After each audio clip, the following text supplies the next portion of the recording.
Franz Kafka, La Métamorphose de Dynamite Critique. J'essaie de lire un peu pour passer le temps, mais je suis pas très expérimenté, alors si vous avez des conseils à me donner pour faire ce genre de vidéo, n'hésitez pas. En se réveillant un matin, après des rêves agités, Grégor Samsa se retrouva dans son lit, métamorphosé en un monstrueux insecte.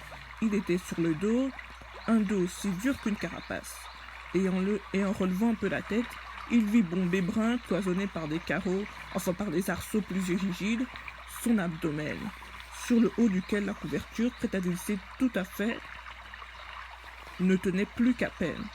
Ses nombreuses pattes, lamentablement grêles, par comparaison avec la corpulence qu'il avait par ailleurs, grouillaient désespérément sous ses yeux. « Qu'est-ce qui m'est arrivé ?» pensa-t-il.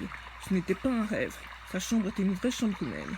Juste un peu trop petite. Était là, tranquille, entre quatre murs qu'il connaissait bien. Au-dessus de la table où était déballée une collection d'échantillons de tissus, Samsa était représentant de commerce. On voyait accrocher l'image qu'il avait récemment découpée dans un magazine et mise dans une jolie cadre doré. Enfin, on voyait accrocher l'image qu'il avait récemment découpée de ce magazine, joli cadre doré, ok. Elle représentait une dame munie d'un toque et d'un boa, tous les deux en fourrure, et qui, assise bien droite, tendait vers le spectateur. Un lourd manchon de fourrure où tout son avant-bras avait disparu. Le regard de Grégor se tourna ensuite vers la fenêtre.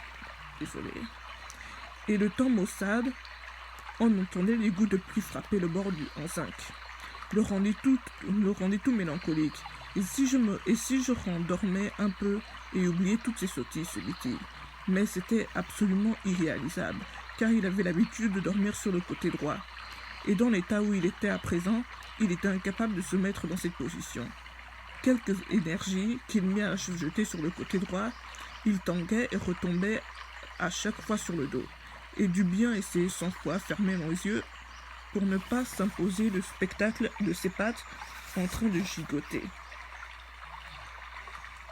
Il ne renonça que lorsqu'il commença à sentir sur le flanc une petite douleur sourde qu'il n'avait jamais éprouvée. « Ah mon Dieu, songeait-il, quel métier fatigant ai-je choisi, jour après jour en tournée, les affaires vous énervent, bien plus qu'au siège même de la firme, et par-dessus le marché, je dois subir le tracas des déplacements, le souci des correspondances ferroviaires, les repas irréguliers et mauvais, et des contacts humains qui changent sans cesse, ne durent jamais, ne deviennent jamais cordiaux. Que le diable emporte tout cela. Il sentit une légère démangeaison au sommet de son abdomen, se traîna lentement sur le dos en se rapprochant du menton du lit afin de pouvoir mieux redresser la tête.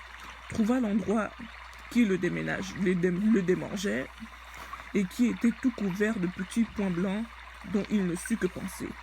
Il voulut palper l'endroit avec une patte, mais que penser? Il voulut palper l'endroit, mais la retira de sitôt, car à ce contact, il fut parcouru de frissons glacés. Il glissa et reprit sa position antérieure. À force de se lever tôt, pensa-t-il, on devient complètement stupide. L'être humain a besoin de son sommeil. D'autres représentants vivent comme des femmes de harem.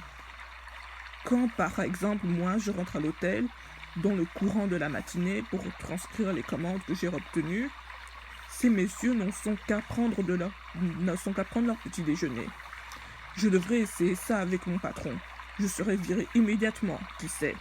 Du reste, si ce ne serait pas une très bonne chose pour moi, si je ne me retenais pas à cause de mes parents, il y a longtemps que j'aurais donné ma démission, je me serais présenté devant le patron, je lui aurais dit ma façon de penser, du fond du cœur, de quoi le faire tomber de son comptoir.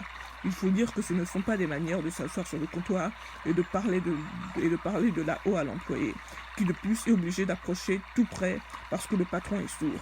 Enfin, je n'ai pas encore abandonné tout espoir. Une fois que j'aurai réuni l'argent nécessaire pour rembourser la dette de mes parents envers lui, j'estime que cela prendra de 5 à 6 ans. Je ferai absolument la chose. Alors je trancherai dans le vif, mais enfin pour le moment, il faut que je me lève car mon train part à 5 heures. Ok. Beaucoup de problèmes avec la caméra. Là, on est à Ok. Et il regarda vers la pendule, vers la pendule réveil, dont on entendait le tic-tac sur la commode. Dieu du ciel, pensa-t-il. Il était 6h30, et les aiguilles avançaient tranquillement. Il était même la demi passée. On allait déjà sur moins d'un quart. Est-ce que le réveil n'aurait pas sonné? On voyait depuis le lit qu'il était bien réglé sur 4 heures. Et sûrement qu'il avait sonné.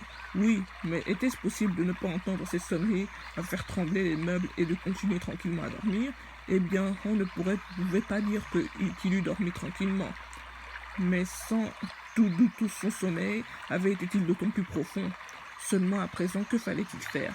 Le train suivant était à 7 heures. Pour l'attraper, il aurait fallu se presser de façon insensée. Et la collection n'était pas remballée. Et lui-même était de loin de se sentir particulièrement frais et dispos. Et même s'il attrapait le train, cela ne lui éviterait pas de se faire passer un savon par le patron. Car le commis l'aurait attendu au départ du train de 5 heures et aurait depuis longtemps prévenu de son absence. C'était une créature du patron, sans aucune dignité ni intelligence. Et il se faisait porter malade, mais ce serait extrêmement gênant et suspect. Car depuis 5 ans qu'il était dans cette place, pas une fois Grégor n'avait été malade. Sûrement que le patron viendra accompagné du médecin de la caisse maladie